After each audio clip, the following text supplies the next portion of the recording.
Кочани за прв пат го одбележа така наречениот Прешернов ден. Со пригодна програма, Основното училиште Малина Попиванова го одбележа денот во чест на најистакнатиот словенички поет Франце Прешерн.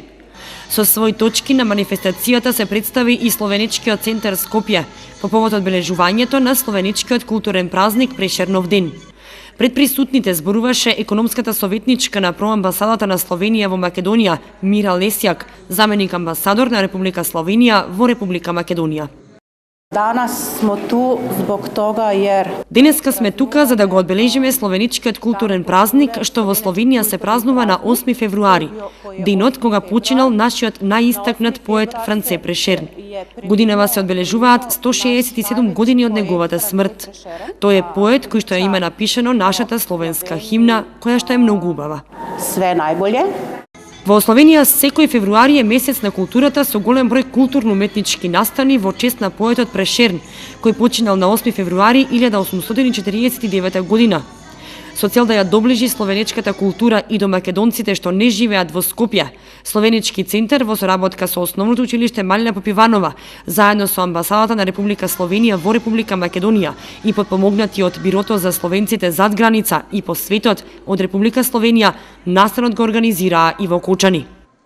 Словеничкиот центар Скопје делува на полето на зачување, развој и напредување на пријателството помеѓу Република Словенија и Република Македонија.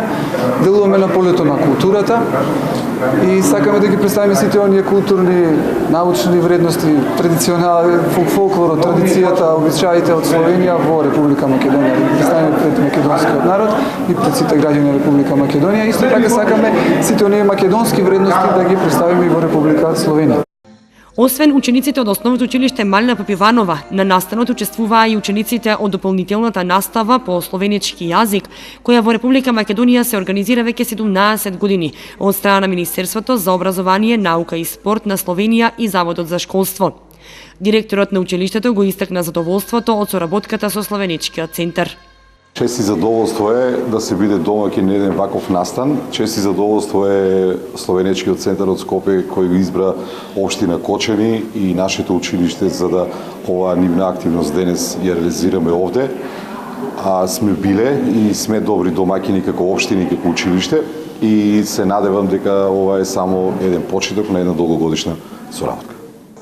Задоволството да се соработува со Словеничкиот центар и амбасадата на Република Словенија го истакна и градоначалникот Ратко Димитровски, кој рече дека бенефитите во делот на културата ќе ги почувствува и општината Кочани. Пред присутните зборуваше и заменик претседателката на Словеничкиот центар Олга Равњак Станковиќ. Од членови на центарот беше прочитана поезија од Прешерн на словенички и на македонски јазик, а во рамките на настанот беше представена поетската збирка Божилак на исконот од младиот поет Филип Димковски. Настапи и хорот на Основното училиште Малина Попиванова. Инаку Словеничкиот центар Скопје минатата година прослави 5 годишно постоење, а во тие 5 години на различни начини преку литературата, музиката, филмот, спортот ја негува врската помеѓу овие две држави и луѓето што живеат во нив.